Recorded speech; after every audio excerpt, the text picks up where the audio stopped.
De votre point de vue, pourquoi cette conférence est-elle significative en ce moment précis? Je pense que la spiritualité devrait être davantage développée et encouragée dans chaque pays, partout, dans chaque foyer.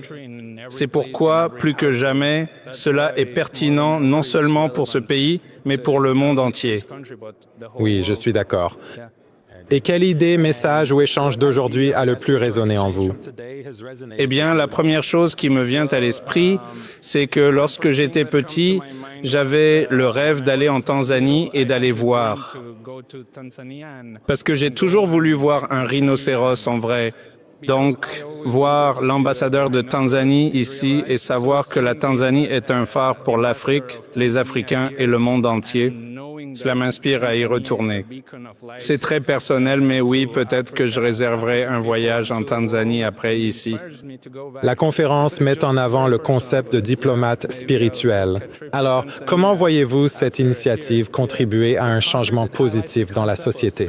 Non, je pense que le changement positif qu'elle pourrait susciter ou la façon dont cela pourrait impacter la société est vraiment sans limite. Car lorsque nous plongeons plus profondément en nous-mêmes et que nous reconnaissons nos propres défauts, nos propres erreurs, la manière dont notre personnalité essaie de se cacher des autres et que nous ne suivons pas cela, mais que nous suivons l'amour et que nous suivons la diplomatie dans le sens de la connexion avec les autres, eh bien, les possibilités sont infinies.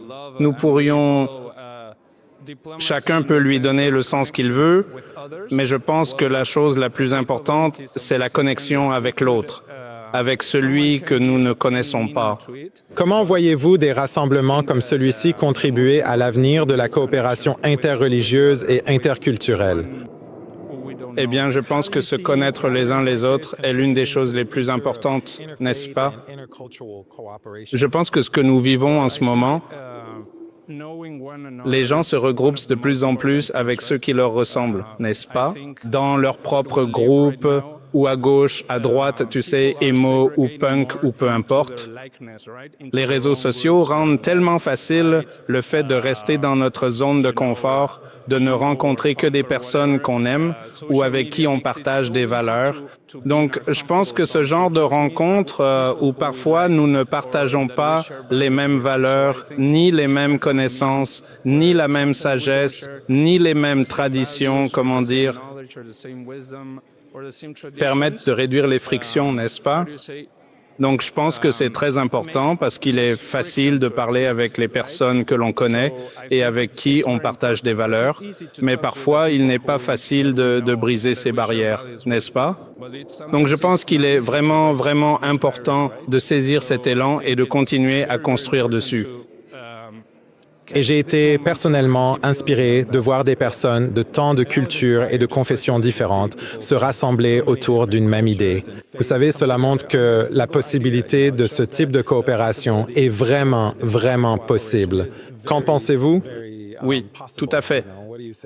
Le simple fait de prendre l'initiative, comme l'a fait le pasteur Mark Burns, de construire ces ponts au lieu de les détruire, au lieu de créer de la communication au lieu de rester en retrait, vous voyez? C'est la chose la plus bénéfique et la plus inspirante pour chacun d'entre nous ici, afin de continuer à le faire dans notre propre microcosme. Eh bien, merci beaucoup, Emmanuel, pour avoir pris le temps de nous parler. Ce fut un réel plaisir et merci d'être venu à la conférence aujourd'hui. Merci.